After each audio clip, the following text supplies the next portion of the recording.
When you think that there's nothing else possible that can go wrong in your life, and it does.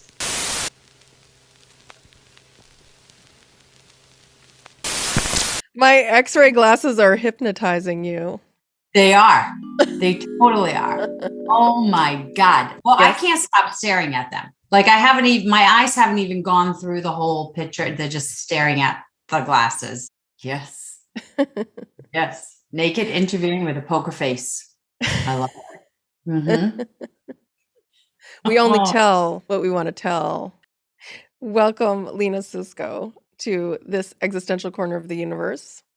I'm wearing my X-ray glasses in honor of you and your supercalifragilisticexpialidocious spy skills. That was hard to say. That's very hard to say, and I've never been able to say it. So I'm impressed. That might have been the first time I was able to say it in honor of you. So, Lena Sisco, you are a former Department of Defense military interrogator and naval intelligence officer. You have a huge list of commendations and achievements and medals. You're an author of 3 books now. And you are a specialist in interviewing and interrogation techniques, including in-depth deception analysis, body language, and elicitation. You have a company called the Congruency Group, and you've appeared for 3 seasons on a Emmy Award-winning TV show. You are partnered with the International Spy Museum, and you are featured in their annual Mother, Daughter, Sister Spy, and Honeypot exhibit. And you have a background in archaeology. You're a specialist in animal care, and you'd prefer to be sailing or traveling. You also do have a specialty, which you've helped me with personally, which is to build rapport with a corpse. So thank you for that. You've increased my social skills greatly. I'm now building the like effect. He might be able to mirror you. You could do some mirroring on him. Or her. He's always lurking. He's always lurking, and I just have to keep building rapport so that I don't get terrified. Here, we're very interested in existential qualities. And so what I know of you existentially is a strange list. You've almost died. Yeah. You changed careers radically from archaeology into interrogation and elicitation. You do wear black on and off and on. Black is part of your life, and perhaps that was a part of your goth period. Yeah. You are under cover and under the covers. You also like tattoos, all of which are existential in my book. So I was hoping we could talk about existential things together today. Any comments on my short list there? No, but I forgot that I almost died. I've actually almost died twice. So I'm like a cat. I don't know if that's being existential, but I'm definitely on. Absolutely. So you're on life 3, technically. Yeah. Would you be willing to share the 2 incidents where you almost died? So one was I almost drowned, and the other one was I caught blood poisoning. And the red line thing, the infection, when you get the red line, you have to be careful of. So I was handling a lot of money, and I had a hangnail, and it got infected, and I was so ill, and it just traveled up my arm and got very close to my heart and almost killed me because it almost got to my heart. And if it gets to the heart, that poison, it starts to really pump out. All I was told was blood poisoning, and it was an infection in the blood. And how did you get spared from death? What changed at the 11th hour? I attribute it to my mother because, like, on the 5th day of going through my IV treatments, I refuse to stay at the hospital. I hate hospitals. 5th day of IV treatments, she just flipped out and took a fit and was screaming at the doctors. And because I wasn't getting any better, it was just worse and worse. I was like a corpse. Literally, they'd pick me up, put me in the car, drive me to the hospital, pick me up, bring me back home, pick me up. And Someone's very interested in that. I know, right? So 5 days in the hospital and you were not improving. No. And you think it was that your mother somehow kind of tapped into some she powers of some kind, or called a higher authority in, or? Yeah. And from that, they called a specialist in, and the specialist came down, and there were some things he was going to test out. The solution ended up being so easy. It cured, like within a day. I was like, oh my gosh, I actually feel like I can move. Like I'm back on the earth again. I'm living. What was the solution? So he wanted to get to the source of the infection, and not to be gory. They were going to fillet my finger to find it because it all started in the finger. And at that point, I was like, take the finger. I got 9 others. I don't need it. Take it, get rid of the infection. I don't care what you have to do. We never filleted the finger. I obviously kept my finger. And whatever it was that he put me on, which I can't remember because it was so long ago. Started clearing it up. And eventually, and you have a red line. I had a red, my whole arm was swelled up red. And right here where all your veins kind of mass, it just was this big red bubble. And then if I lifted up my arm, which is kind of disappearing in my thing, all the red was through there. So you could actually trace. You did cross the red line. I did. And I assume that wasn't the first time in your life that you crossed the red line. No. But what was your experience when you were like a corpse? Oh God.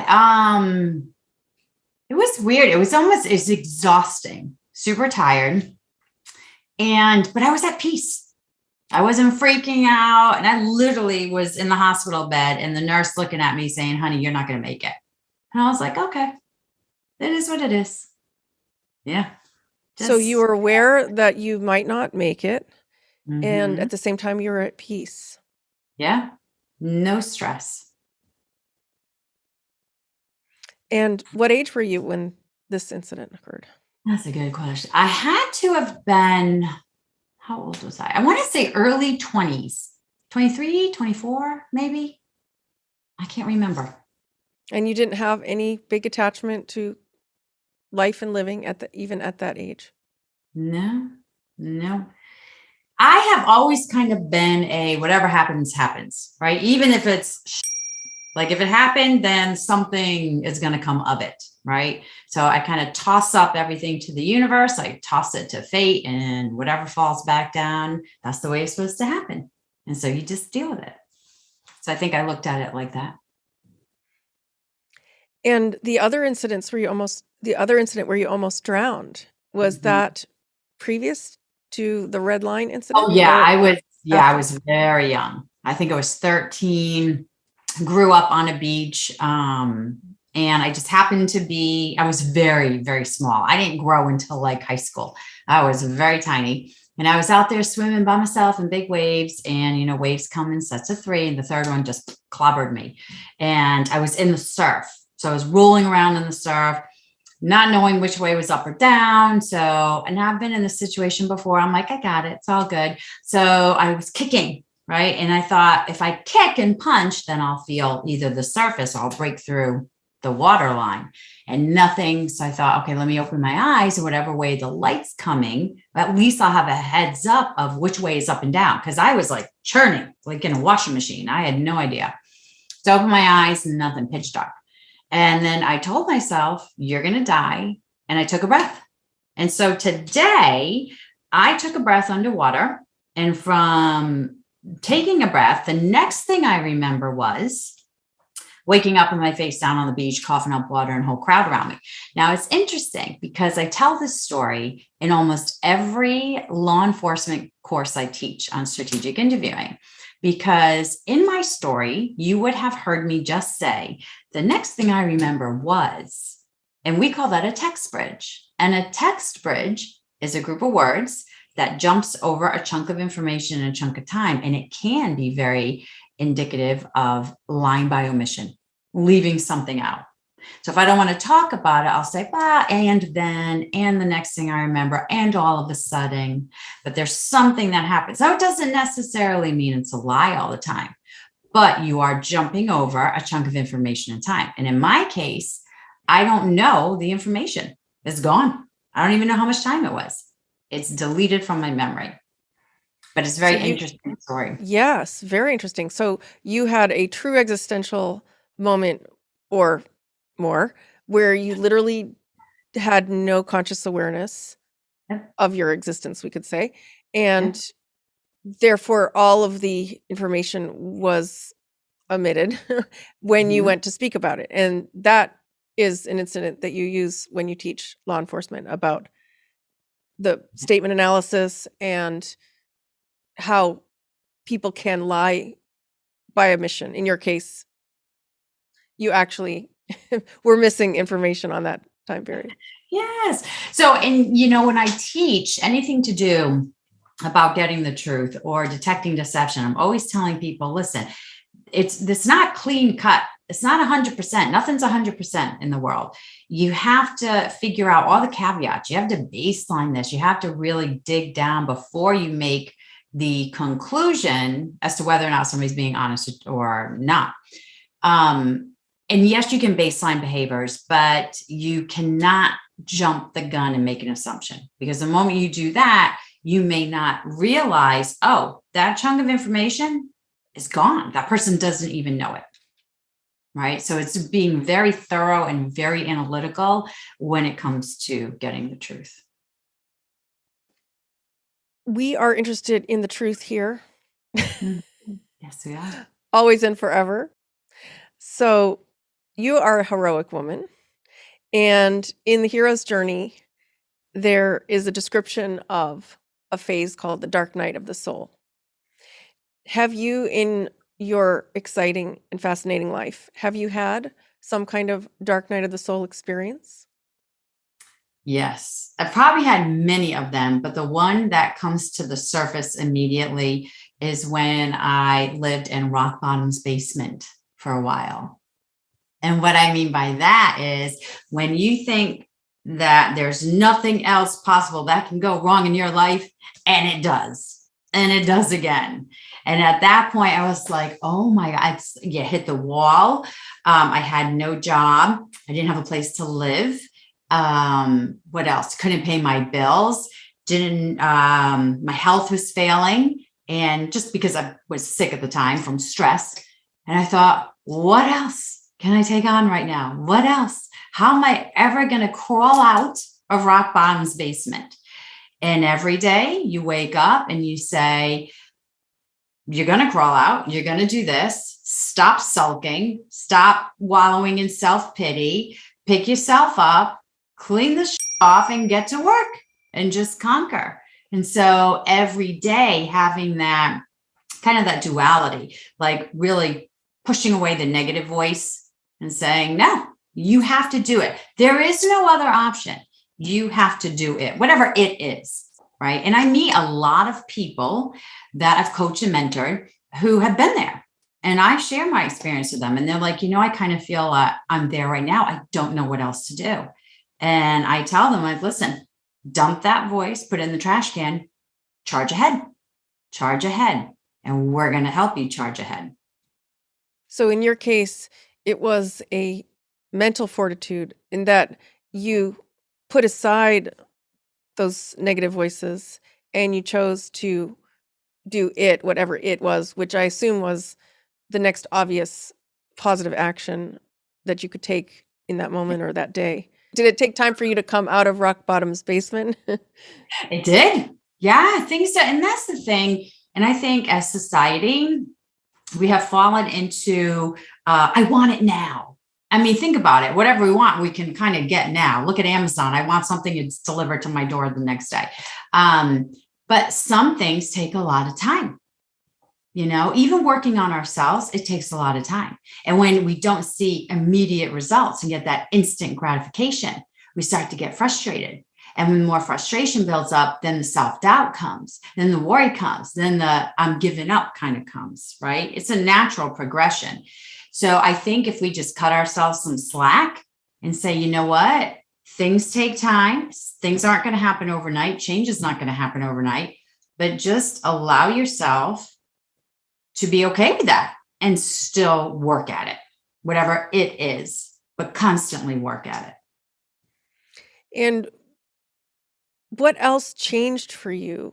What was it that circumstances shifted, or did aid come your way in the form of a contact or a helping hand or some synchronicity? What could you say about that time? I think it's my persistence that helped me. And it's really just keep trying and be persistent, go after your dreams, go after what you want. And eventually a little bit comes your way and you keep going after it and a little bit more comes your way. And then finally you're just into the groove. So in your case, through persistence and taking actions and in time, over time, the change came. Yeah. And at what point in your life or career was this rock bottom's basement episode? Oh, it was when I was finally making a transition to become an entrepreneur. Oh, so you had already had your career as an interrogator and intelligence officer, and then you hit rock bottom's basement. Yeah. Really? And now, if I were to, sometimes I could tell people what it was and like, are you kidding? That's not rock bottom's basement, because it's all subjective, right? It's all where we're at in the world. And I understand that. For me, it was, though. For me, I was like, where do I go from here? And so at that point, I was the only one who could get myself out of it as well. So that's that persistence and the tenacity and just keep going no matter what. And that led you to become an entrepreneur. Yeah. Yes. There's Kelly Roach. I don't know if you've ever heard of her. She has the Unstoppable Entrepreneur program, and she tells a story about the same thing. When I heard her tell it, I was like, oh my God, that was me. I'm not the only one who went through this. And she had a job at a Fortune 500 company, making great money, quit it, said, hey, listen, if I have this impact and people know me and they know my reputation, I'm going to go off on my own and still have these amazing clients and just kill it.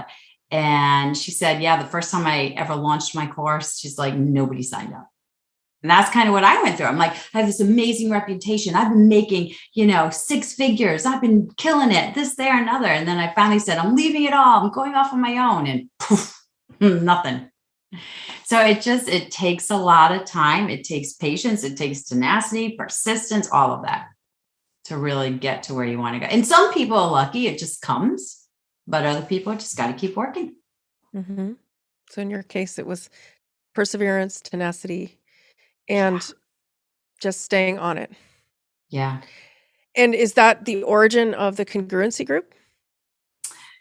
That is. Yes. It's slightly before. It's like the prequel. What do you call it? Precursor? That's it. Yeah. Yes. Well, prequel, precursor. It is. But then during that, I thought, you know what? I kind of pivoted a little bit, and then the Congruency group was born. And tell me about the Congruency group. I started it because I thought, you know what? All the skills I learned as a human intelligence professional can be applicable into everyday life. People in sales definitely need it. People in real estate, people in the health industry, people in human resources, entrepreneurs, and of course, private investigators or anybody in federal, state law enforcement needs these skills because they help you get to the truth. And getting to the truth is not this one little leap from, oh, somebody's lying to me. Oh, I'm getting the truth. There's so many processes and steps in between that. And so that's why I developed it. So your main focus is getting to the truth? Yeah. Yeah, it's all about, and of course, I offer a lot more. So I do a lot in leadership, and I went through a journey myself into leadership and got certified in a bunch of programs, studied at Cornell. I train leadership courses, facilitate them for government agencies, but it all comes back to how you interact with another human being, how you speak to them, what you think about them, your self-awareness, all your personality preferences, your communication style, how you're building rapport, these specific words you use inside a conversation, how you handle your reactions to emotions, how you resolve conflict, how you give feedback, all of that.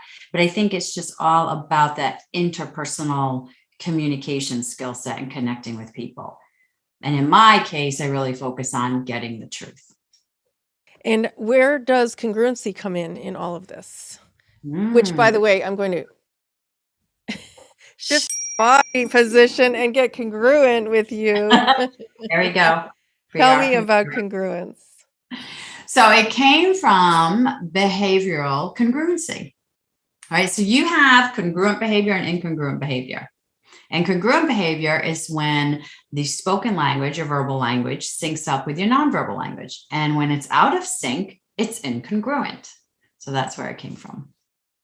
And what is it that you want people to know about congruency, given that you named your entire company for that? When those two languages, verbal and nonverbal, are in sync, that is indicative of truthfulness and honesty. And when it's not, you have a problem. And you need to investigate it, not jump to a conclusion, but really know how to investigate it. There's tools and techniques you use to investigate it. How to ask a question, what type of question to ask. Maybe I don't want to ask a question. I want to use elicitation. Maybe I need to negotiate. Maybe I just need to go back a step and go back to building rapport and gaining that person's trust first. So there's a lot of steps in between detecting deception or getting that gut feeling that something's off to getting the truth. So in the case of the trainings you offer, it has more to do with using the principle of congruency to detect deception and or to get to truth. Yeah. And do you teach people congruency for themselves as well? So I do. I look at body language two ways, right? Internally and externally. You have to know your own body language. You got to check in with yourself. You have to know how people perceive you, and you have to know how you come across to other people. You can position your body language and use it to your benefit.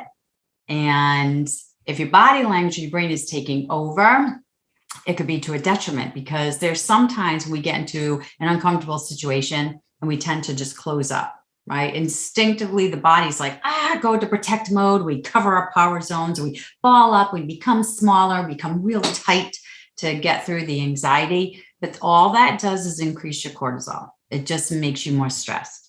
So I tell people, if you're ever in any type of situation, an interview, right? Anything where you're like, ooh, I feel a little edgy, a little nervous. All you have to do is do a mindset set or recheck. And it starts with your body. Take up space, have a good posture, look people in the eyes, go belly button to belly button with them. And the moment you do this and you expand, it can suppress cortisol levels, because at this point, you're not sensing any fear. At this point, when you're standing and taking up space, you're feeling pretty confident. If you feel confident, you look confident. If you feel insecure, you look insecure. But we can actually change a mindset and start to feel more secure and confident just by moving our body language, which is why in the body language world, we have a saying, move the body, move the mind. There's some things you never want to do because you'll come across as closed off or untrustworthy. Now, you may not be. You may be completely trustworthy. You may do these things just because naturally they're comfortable to you, but the perception is you're closed off and can't be trusted. And if somebody perceives you that way, then that perception is going to become their belief. And perception is not reality. We know this because if it was, wouldn't have two words, right? But we have to realize how people perceive us and change it to make sure it's in a positive way. Great. So I want to ask you about your experience of your own core existence. And I have no idea how to bridge from what we're talking about over to my question. I love that. I love it. Do we need to Given break? that you, oh, really? I was going to say, given that you teach conversational bridging, what would you suggest? But you just said we need no bridge. That's very existential of you. It is. Yeah, there's no bridge needed. Okay. Well, very generous. Thank you. So let me ask you, if I can, about, was there a time in your life that you felt more connected to the core of your existence, to sort of the essence of your soul or being? What was that circumstance? Mhm. So I think it's twofold, because there was an experience where I felt that way, but then there's something that I do that makes you feel this way. So the experience was when I was going through mindfulness training, and my teacher, facilitator is amazing, and she just opened portals. And there was 4 of us in the class. There was only 5 women together studying for, I think it was 4 or 5 days.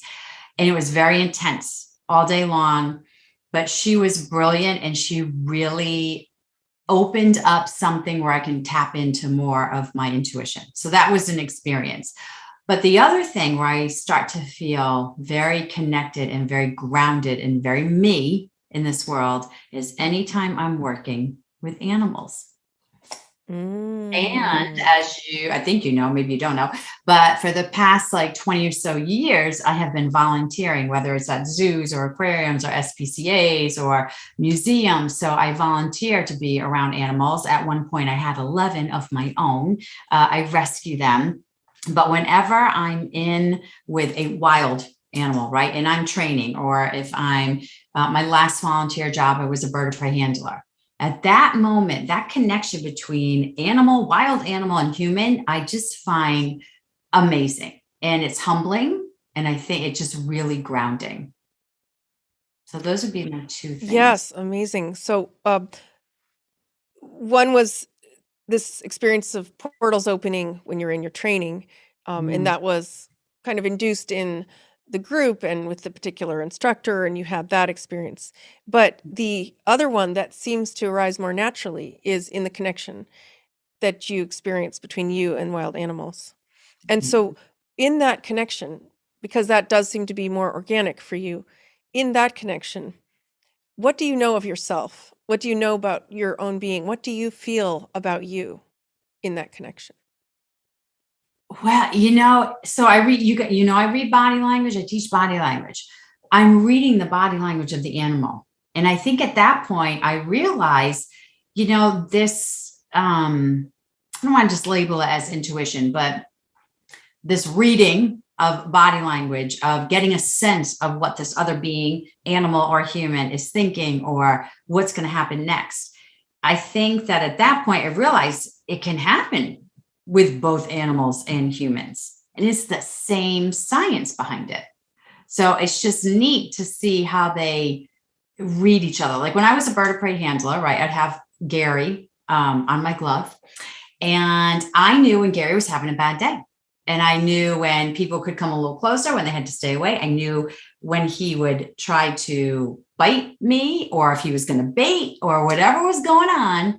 It was that sense. And I'm like, how interesting is that? Here I focus on humans and reading body language of humans, but I'm doing it with this animal, this bird, and it's the same thing, getting a sense. So I think that as humans, we have this amazing ability to connect with just living beings. And then Beautiful. we connect. That's what I was going to ask you. Is it about connection? Because it's beyond words, obviously. Body language is there, but not the normal human body language that you're used to reading. Yet you're reading it, yet you're connected. So it is about some deeper connection. So is it that in those moments you experienced a deeper connection to sort of the essence of life between you and another creature? Yeah. So my dear friend, Allie Dusso, she's a life coach. She's amazing. She's always talking about how we're all connected, like everything, like a tree to us, to whatever in the world, because it's all connected by energy. And at that point, and sometimes it's like, well, how can that be? That makes no sense, you know? And we'll go on walks and she'll hug a tree and feel the energy from the tree. So when I'm working with animals, I get that connection. I'm like, well, clearly I'm connecting with this creature right now. So why wouldn't we all be connected with that energy on some level? So yeah, I do think that it's the connection piece that's huge. Okay, so it's a connection piece and maybe energetic and deeper interconnectedness is what you're describing. And what did you feel about yourself, your core essence in those moments of deeper connection with the animals? I felt that I was open to it, right? So there were no barriers. There were no, I mean, yeah, you can question everything, but there wasn't a barrier to allow the connection to happen. So it was a berry it was naked. It was barrier-less connection between you and another living being. And you felt that openness, you said. Yeah. Yep. And perhaps we could say the openness of existence itself. Your own existence. Yes. Beautiful. Because I think people know in any circumstance in life, they know when that little voice is like, that can't be true. That can't happen. You're crazy for thinking X, right? We all have that voice. At that point, when I the story I just told you about, there was no voice, right? This is what's happening. It's real. Here it is. How wonderful is that, right? But sometimes if we have that voice, it can really put up a barrier. It can allow us to not grow or to not challenge ourselves or not to take a risk or not to be more open and empathetic. If we have this little voice saying that can't happen. Mm-hmm. So in those experiences, it sounds like you were in a state free of mental chatter and mental interference, and you were just in what perhaps you'd call the mindful mode or a state of your own being and connected. I love what you just said about mental chatter. There was none. I like that. Mm-hmm. Very good. Yes, and that's very appealing, isn't it? Mm-hmm. That's very existential if we can get beyond the mind. Oof, yeah, let me tell you, it's not easy. Sometimes I have the mental chatter for other things, but not with the connection. And how do you transition yourself back when the chatter is there? You just have to be aware of it, right? Even with biases, we just have to be aware. We have to be aware of assumptions, prejudices, biases, labeling, judging, or that internal chatter. The moment you become aware and say, oh, let me check in. This is what's happening right now. That's the hardest part. But once you're there, everything else is easy, because to stop the chatter it becomes easy, right? To say, let me check in with my bias or my perception and be like, may or may not be true. Let me go investigate it to find the facts. Now it becomes easy. But if we can't identify it when it's happening, that's the difficult part. Okay, so first is to be aware of it happening, and then employ any approach that you can to basically minimizing that noise and that influence.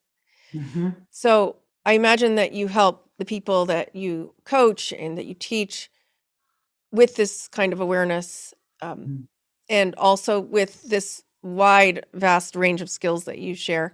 Can you tell us more about what you offer and how people can come to you to enjoy and learn from you, grow from you, with you? So I have two programs. One is just coming. One's already online and it's active, and you know it. One will be coming out in mid-February. And so the first program is a 3-month online program in elicitation, where we go through a self-discovery. So I'm huge on self-awareness. Knowing your change style preference, how you handle change, knowing your personality preference, how you tend to organize your world, how you make decisions, all of that. You have to check in with yourself and really know yourself in order to understand other people and get to know other people. When you do that, it naturally increases your empathy, right? It allows you to be more considerate of people who think differently than you, who have different preferences. So that's number one. Then we roll into the building blocks of elicitation, and it's conversational mastery. It's knowing exactly what to say. And elicitation is the art of getting information without asking for it. My second program is more on interviewing and negotiation. So it's everything that I teach with specific question types and questioning techniques, building rapport, but it's not just, oh, smile. Have common ground. It's deeper. We get into the isopraxism. We talk about mirror neurons. We get into priming a person, which I call signing positive traits, and really getting connecting with people to get that trust, right? Because then truth can come. And also how to handle the breaking point. People are like, what? You're going to break people? But the breaking point is just when that person is just at that edge to say, do I tell the truth? Do I keep up my lie? And I help you identify the breaking point and then know what exactly to do and say at that moment. Because you could say the one wrong word and they could just pull right back up and continue to lie. And I also offer one-on-one mentor programs. So you can do 3, 6, or 12 months. And it's once a week. We meet for an hour on Zoom, and I have like a buffet of skills that you can choose from. So I work with people, and some people come right to me. They're like, I only want to learn detecting deception. I want to be able to question people and get the truth. Some people say, I want more leadership. I'm in business development right now. And I really want to work my team building skills or whatever. Some people come to me just like, I need more confidence. I need to become more self-aware. I really want to focus on connecting with people for networking or whatever. So we meet and we discuss what your overall goal is. And then I run you through a coaching session, that first session, and we map out your objectives and how to get there. So how would you feel about taking a moment for some existential body language interpretation? Oh, I love it. Bring it on. You're game for that? Let's do it. Let's do it. I'm always game. Okay. So let's see here. I have to get my existential on. Okay. I didn't mean to do that. Oh, I like that though. Let's see. Okay. Oh. Let me. So yeah. So we have some existential hand movements. Oh my God, that's awesome. So these are some existential illustrators. First, can you define what an illustrator is, please? Yeah, but I just want to say you got the universe in your hands over there. That's pretty clever. That's pretty cool. Oh, I love it. Okay, I'm defining an illustrator. So some people call them indicators. Some people call them illustrator. It doesn't really matter what label you want to use. It's just a gesture, a motion, a position, a movement. That's what an indicator or illustrator is. Some people call them tells, and some people also call them cues. So you have indicator, illustrator, tells, and cues, whatever fits your fancy. Okay. Well, you can tell me if these are tells or cues. Okay. Existentially or otherwise. Okay. So this is one that I've seen, and you can let me know what you think it means. Okay. Oh, wow. That looks creepy. Oh my God. All right. So, it just looks like there's a spider on your head. That's what it looks like. Yeah. And what do you think that means existentially? I don't know, but it's like you're lifting your brain up. Okay. Brain lifting. Yeah. Equals I like brain lifting. Yeah. Okay. Brain lifting. Okay. Yeah. How about this one?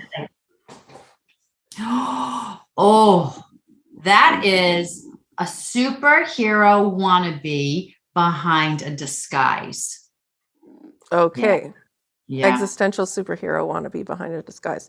And what about this one? Let's see here. It's got. Well, clearly that is the universal existential wave.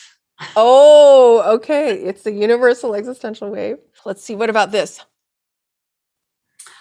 Oh, that is psycho releasing tension and fear. Okay. And what about this? That might be, I'm gasping for air. Yeah, we'll go with that. Mm-hmm. Okay. And what about you? Do you have any existential illustrators that you would like to share?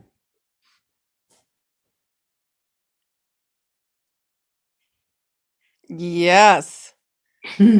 What would that be? That would be I defy duality. Oh, you're right. You're totally right. You're good. Let me do it with you. Let's do it together for a moment. Okay. Yeah. We defy duality. It was an experiment. It was an existential experiment. Yeah. Oh, the way you're doing it is very existential right now. Do that some more. Oh, I have no arm. Exactly. Yeah. Exactly. You are doing some existential body language of your own. Fantastic. Way better than mine. Bravo. Bravo. Bravo. Oh, that was pretty awesome. That was incredible. That was incredible. So then, yep. Oh, this is very existential. Okay. So I want to thank you. And I don't know what to say. And sigh. I love, yes. And sigh. And sigh. Thank you for joining me, Lena. And those that would like to come closer to the wealth of information that you embody and all your skills and talents, would like to train with you and learn more, we'll put the contact details as well in the show notes for this interview. And I look forward to many future existential conversations between us. Love the glasses. I love the glasses with your outfit because the cut literally was tripping me out there for a minute. I'm like, I was creeping you out. That's on brand. Yes. That's on brand. Yeah, you're glitching. The existential creep out.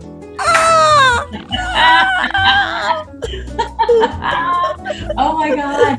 I love it. But I was like, what the am I looking at? But it was so good. So good. Because I'm like, I don't know what it is, but I like it. I'm like, it's weird, but I like it. That's what the thing was going in my head. Like, it's weird, but I like it. Yay! Existential success. Yes. Yes. Definitely. Okay. Great. Definitely. Great. All right. Thank you so much.